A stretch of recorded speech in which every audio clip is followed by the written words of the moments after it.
You've probably heard me say this before and you've gone, Zanele, what does it mean to hold space? You use that term all the time, but I sit here and I go, I think this is what it means. Today, we are going to break that term up, but not only that, we are going to answer questions that have been asked by yourself around what it actually looks like to hold space, but also what are the parameters that you need to look out for? How do you really become the person who is there, but maybe not there in a way that is disruptive to a person's unlearning journey, but is just there to support them in a range of different ways? Because we all say, I'm a little bit of an introvert, you might say, or maybe I'm not the type of person who likes to be all up in people's faces when they're going through things. So we're going to talk about what it means to hold space for people in different contexts. And what we're going to use are your questions. You have asked a range of different questions around what it means to support another person who's in unlearning journey. What happens if you're not the one who is going through something that needs you to let go and grab hold, but it's someone else, a colleague, a friend, a family member of another sort, or maybe it's someone else completely that maybe you feel you don't even have responsibility over. That's the conversation we're going to have today. And I love this one because I find that it's quite juicy and you are definitely going to enjoy it. Firstly, for this reason, the reason being you're human. You are a human being, and at any given time as humans, because we coexist, we found ourselves in a position where we can potentially hold space for other people, and maybe that we could have done it in a more supportive way, or we could have done it differently. The second reason why I think you're going to enjoy this episode is because you're an unlearner. You're always looking for ways to show up better, show up as a more empowered and expanded version of yourself. So those are the two reasons you're going to love this episode that talks about holding space, that also happens to be a Q&A episode. Welcome to the Unlearners podcast. The Unlearners. Learn, change, the unlearn. I think if you take one courageous step at a time, it's going to be such the unlearn. Learn, change, grow. I love this topic, like I mentioned, and because it is such a pivotal part of any journey, when this part doesn't happen, and you've probably seen this, I'd like you to think about where you are right now. What is it that you are unlearning in your current space? Whatever transition or change you're going through, I'd like you to think about what it is in that journey that is making a really big difference. Now, for you, you might say, maybe it's a framework that I read about in a book, steps that I read about in a book. Maybe I listened to an episode of the Unlearners podcast and I found this really helpful, a few step journey. Now, whatever it is that you name, I actually want you to double click into whatever you feel is helpful and realize that actually it's the holding space. Let me prove it to you. Now, when you say it's a framework that I read in a book, or it's a little piece of insight that I saw on TikTok, or that I listened to on a YouTube video, or whatever it is, that was produced by a human being who held space for your journey. And now you might go, really? Isn't holding space being super close to someone and saying, do you need water? What can I do for you? No, it's not. And I want us to double click or go into some of the questions that have been asked and demystify what it means to hold space, but also speak about what it actually isn't that we have often been sold, or maybe that we've even started to believe ourselves, so that we can show up better for other people. Because, and I'll just end here because I'm really passionate about this particular topic, unless we have people around us, other human beings, other souls, or however you wish to say this, who are willing, who are willing to hold space for us as we change, that journey is not going to be successful. Because as we unlearn, we almost need to have people there who are witnesses of our journey, who are present to anchor us at any given time. So that's what it's all about. And that's actually the first question on the Q&A. We've got about 4 questions here. And the first question is, what does it mean? What does it mean to hold space? And I'm just going to expand on what I was saying, because that was literally the answer to that question in the way that I interpret it and in the way that I teach it. Holding space for someone who is unlearning means not judging them. It means keeping the door open for that person to be a different person. Because often one of the things we say is, oh my goodness, you've changed. You used to be so different. Why are you this person now? And we bring in an element of guilt. We bring in an element of shame around change, when change is literally the only thing that makes life, is that process of change that is in essence a growth journey. And so when we do that, we're not holding space for people because we are not allowing the change to happen. And by allowing the change to happen, I'm not necessarily saying fueling the change or standing back and not supporting, but I'm saying give the person an opportunity to discover, hold space for the person to become that new version of themselves, to learn through experience. And that, in essence, is what holding space is. And the reason why the explanation is so vague is because it can take so many different forms. Sometimes it is standing in the corner and just making sure that they don't hurt themselves while they go through it, and just being on standby. Or sometimes it does mean calling them and finding out if you can come over for a coffee, and then just being there, putting your hand on their shoulder while they cry. Whatever it is, when a person is going through an unlearning journey, and you know as you listen to this, because unlearning journeys are so vastly different that each and every person could be going through any number of things. So holding space in that context just means, am I allowing the person to change? Am I supporting their change journey? And the final thing really for me that I think makes the biggest difference is, am I seeing the person for who they can become rather than who they are? That's the kind of person who holds space, or that is in essence what you're doing when you hold space for someone. I remember in my primary school teaching days, people would always ask why my approach to teaching was so different, or why I got along so differently with the children. And I would always say, when I look at a child, when I look at, the group of them swinging on the fans and running all over the classroom, which they didn't do, well, not a lot, I would not only see those children as, okay, this is Usboniso and he's a 9-year-old boy and this and this and that, and that's a pseudonym, by the way. I wouldn't.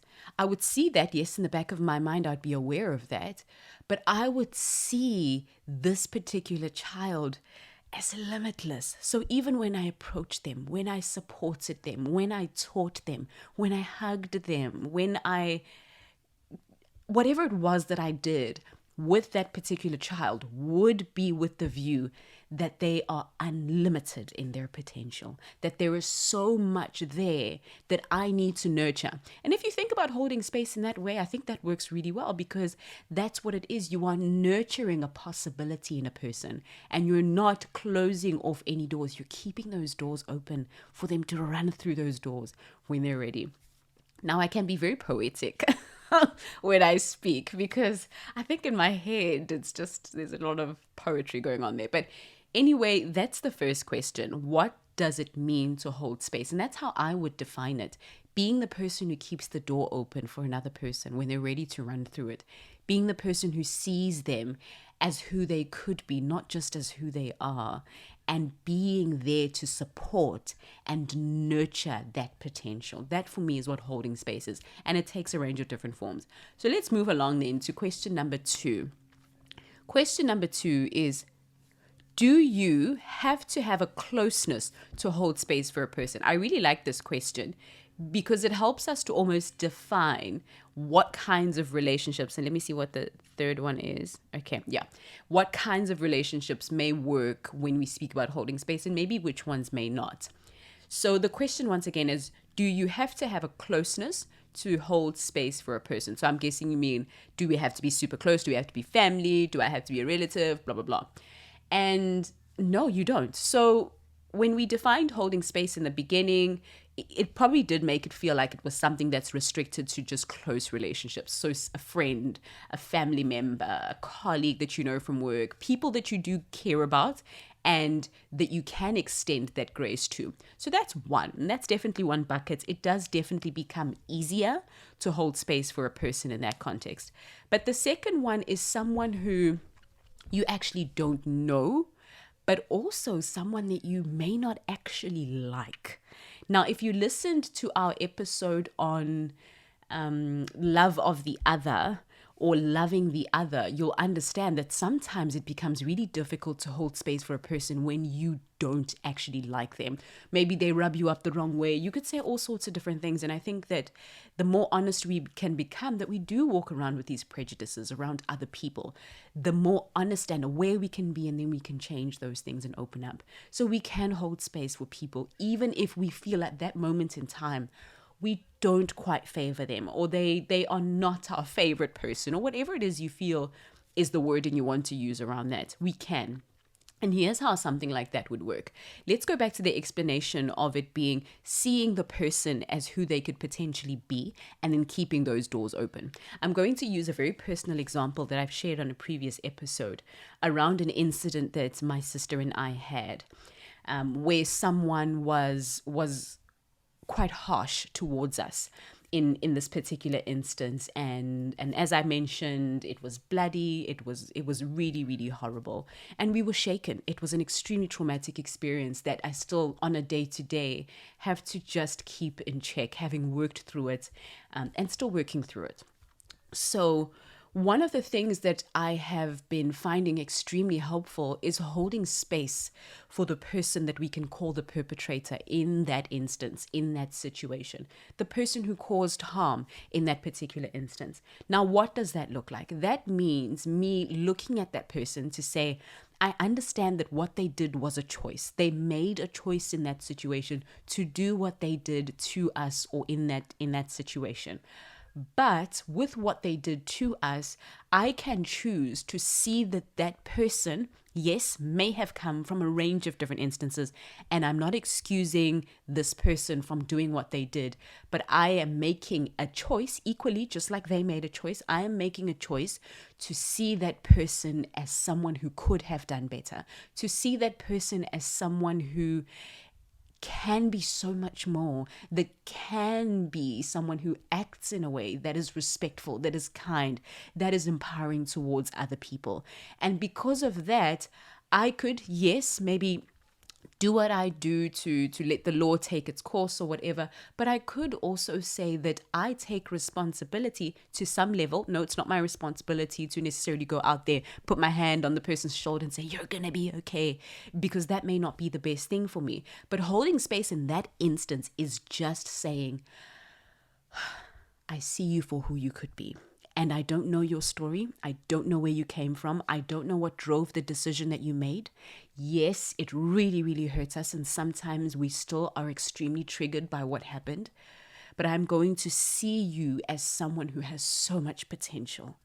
Because in life, whether we like it or not, we make choices that hurt other people. And it's so easy, guys, for us to go, oh, I'm so much better than the person who does such and such to other people on the roadside or sells drugs or whatever it is. It's so easy for us to say that. But what we need to understand, and I found that the journey of unlearning is all about making space within yourself to acknowledge that you are not perfect, that you also do things that hurt other people. You may say, oh, but it's not at the same level. I definitely wouldn't be involved in a situation that caused someone to get badly hurt, that they were bleeding or whatever it was. You don't know that. You don't know that you haven't hurt someone to a deep extent. Because sometimes when the pain is psychological and emotional, which that one also was along with physical, we don't know the repercussions of it. That type of pain gets passed down even genetically as well. So it's so easy to forgive yourself. And yes, that's fine. It's important for us to do that. But I think when it comes to holding space, it's important for us to say that this person is human, like I am human, and they have made a decision as a result of maybe beliefs that they've held, unprocessed traumatic emotions, and whatever it is that they've gone through. And I make space for them to be better. I'm going to hold the image of them being a better person because they can be. And then you do whatever you feel you need to do thereafter. So that's what holding space for someone you feel you don't necessarily like, or maybe hurt you, or was involved in your life in a less than exciting way. That's, in my perception, how you would hold space for that person. You would get the understanding, or you would make peace with the fact that they are human just like you. They make decisions, they make choices just like you do, and some of those choices hurt people. And when they made those choices, and we've touched on this on a previous episode, when they made those choices, they did what they did with the information and insights and experience that they had access to at the time. Like Maya Angelou says, when you know better, you do better. And if you're not doing better, it's because you don't actually know better. You just think you know better. So that's holding space for people who maybe are a little further from you, maybe that you don't quite know and that you don't quite like. But for people who are a bit closer, it would look like what we described initially. It's that support. It's making sure that you keep that door open as well. So that's question number 2. And that was quite a deep one. And I hope that you're feeling okay, because I think that that question may have very easily triggered so many different emotions in us. And I want you to understand that whatever it is that you are doing to support yourself psychologically through the process of trauma, if it's working for you, continue to do it to support yourself, because there's a lot there that you need to work through. And I love the phrase by... I'm not too sure who it is, and if you do, let me know in the comments. But the phrase says, if you're going through hell, keep going. Keep going through it, because eventually, and at least this is the hope, you will get through it and out of it. So yeah, I think that's what I wanted to say, is that yes, the holding space is important, but possibly work at that healing first, and then hold space for the person when you feel like those emotions have... Be, do, have. Not have, do, be. Most of us think that we have to have the things we need so that we can do the things that the ideal version of ourselves does, and then we'll be that person. But if you've ever been on a transformation or change journey, you will know that you actually have to embody that person. Ask yourself, what does that person do? Who are they? And when you can embody that person, then you will do what that person does and have what that person has. Good news is that the Unlearning Experience, our 3-day transformation retreat, is designed for exactly that. If you know that you're dreaming about a version of yourself that's going to take the next level of performance, then this is an opportunity for you to unleash that version of yourself by taking stock of what might have been an amazing year, or also maybe not so much, and then planning strategically, intentionally, in a beautiful environment for the next year, in a way that will allow you to be, then do, and then have.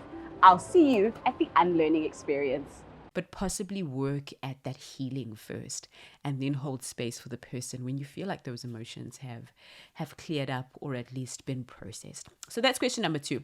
Question number 3, and I think we may run out of time here, but let's see what question number 3 says. Question number 3 says, what to do if a person is resisting my support? I like this.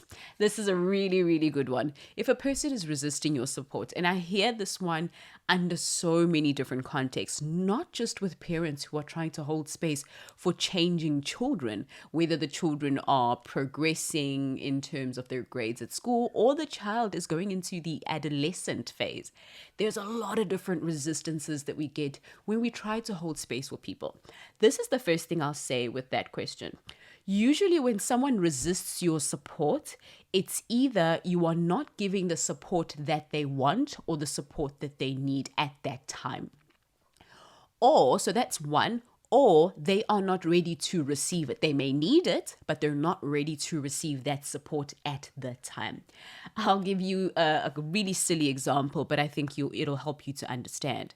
When someone has just had a certain experience that they may have found to be really traumatic and they're working through it, so they're going through their unlearning journey, and you come over and you go, oh, let me just hug you, come closer, that person might actually be really frustrated by that.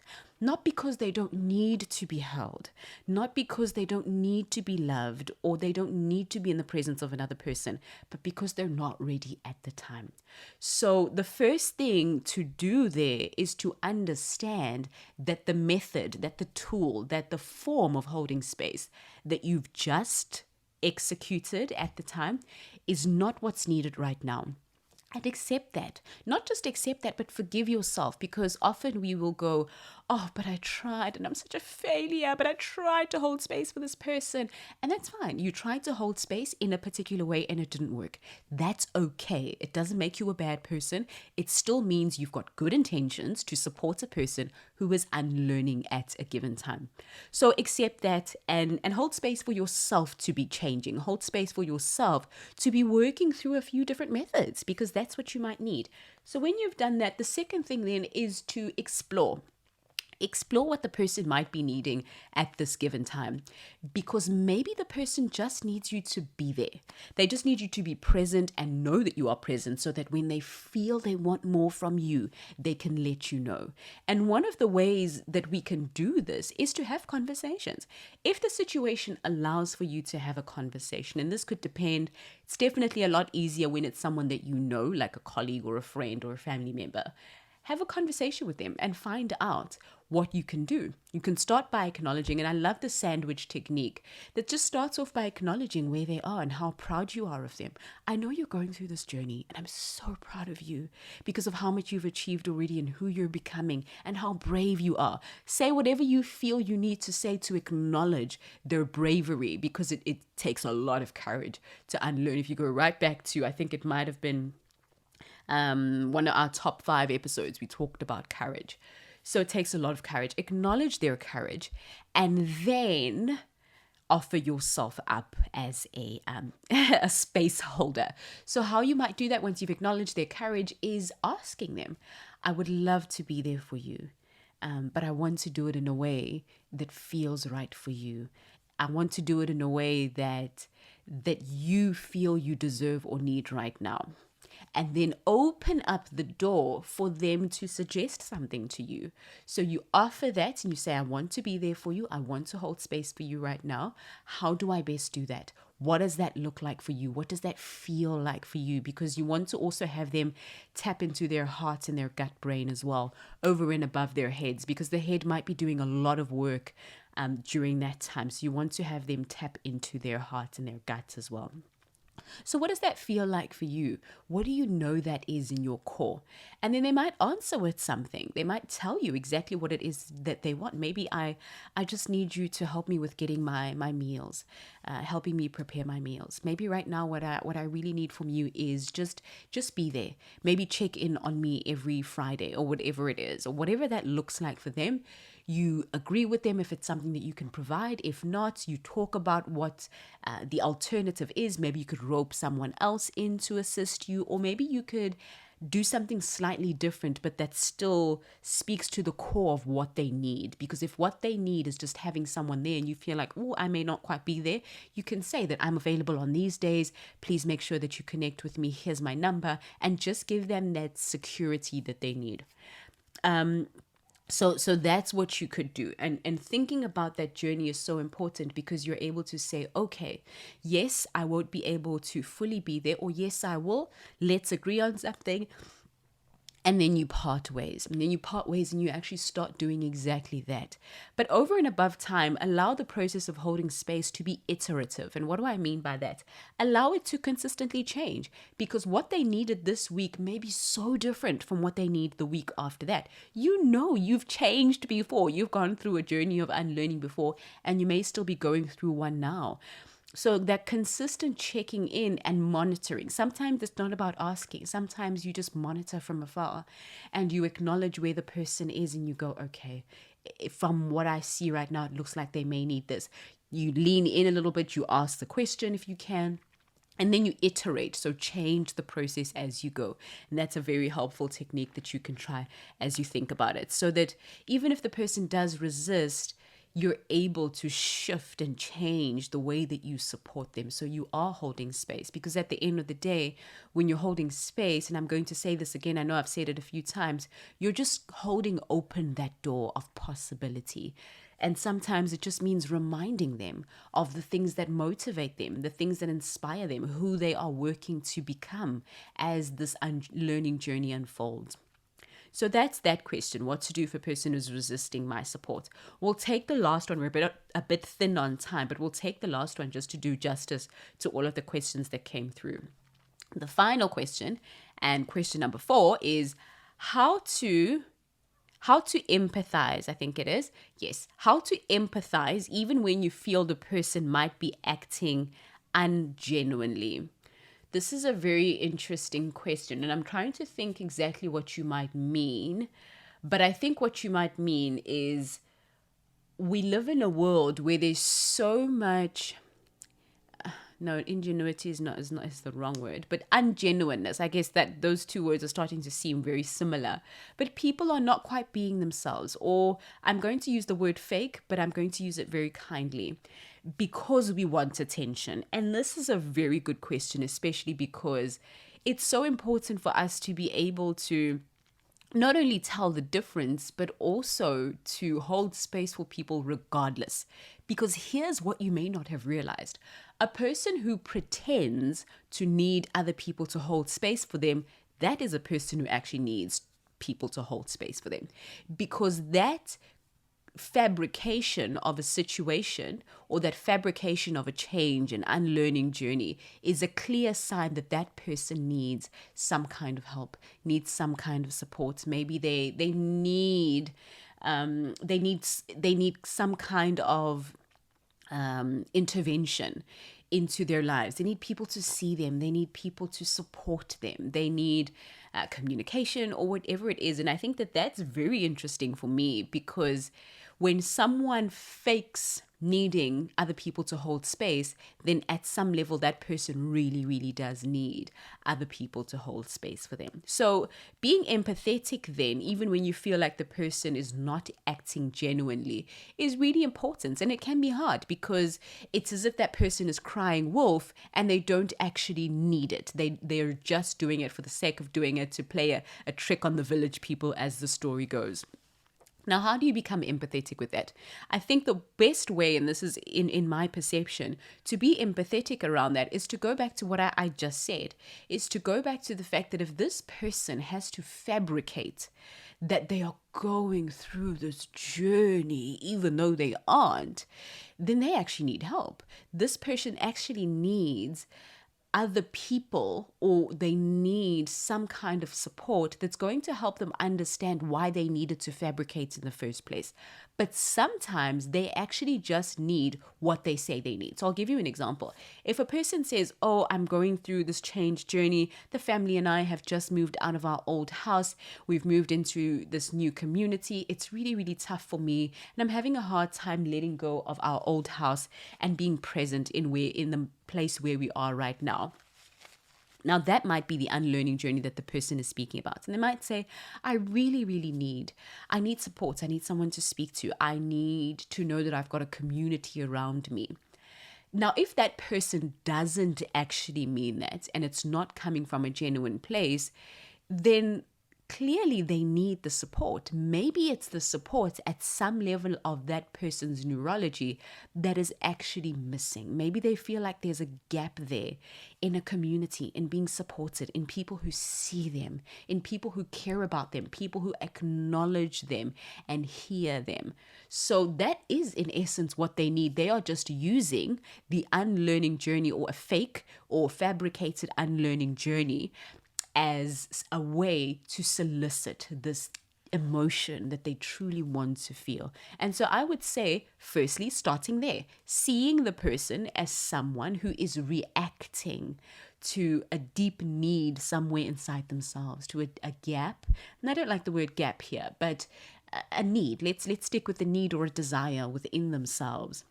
And then working from there, just say, it's okay. Yes, they may have fabricated this, but there's definitely still a need there.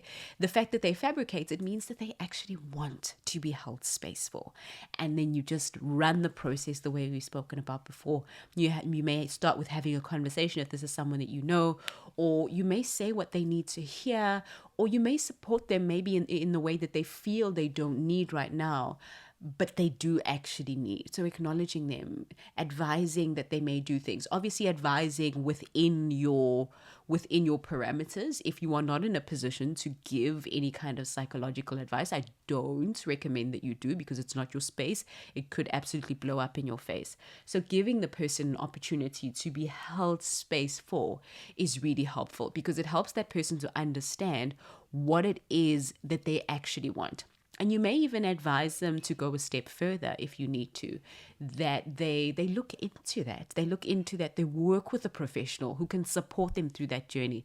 And the professional on that journey may be the one who actually shows them that, hey, there's actually something here that we may need to work through together that is causing these episodes of pretending that you're going through something so that people lean in and start holding space for you.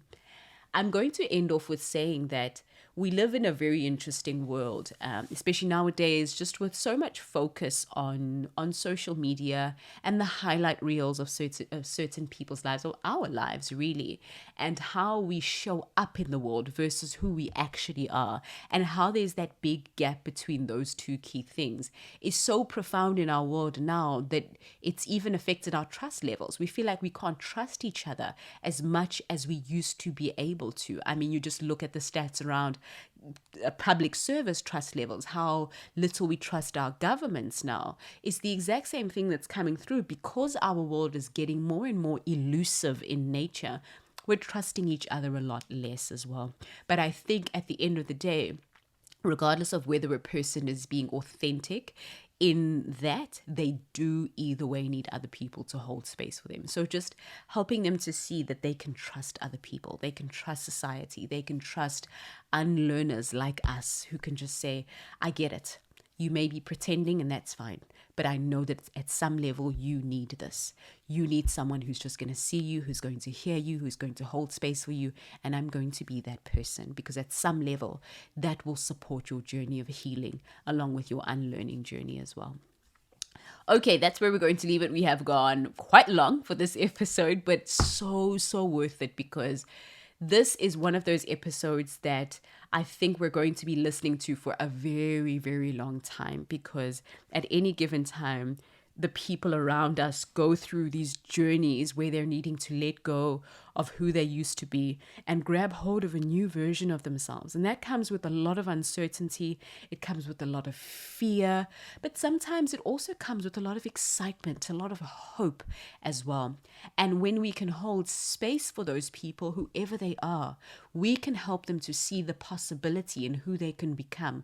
We can help them to move through the obstacles and challenges that come as a result of that unlearning journey even better, because we are present, because we see them, because we hear them, and because we are holding that beautiful door open for them to walk through when they are ready, as they are ready, and as they go through it. And I hope that if you feel you need someone to hold space for you right now where you are, in a very present way, that you send them this episode and you say, I really would like you to support me. I don't know what that looks like yet, or I'm not too sure. If you do, let them know, and then send them this episode so they understand a little bit better what it means to hold space, but also how they could go about that process of supporting you, of holding that door open for you as well as you change and learn and grow consistently. I'm going to stop there, because if I don't, I'm a speaker and a facilitator for a living, so I could go on and on and on and on and on.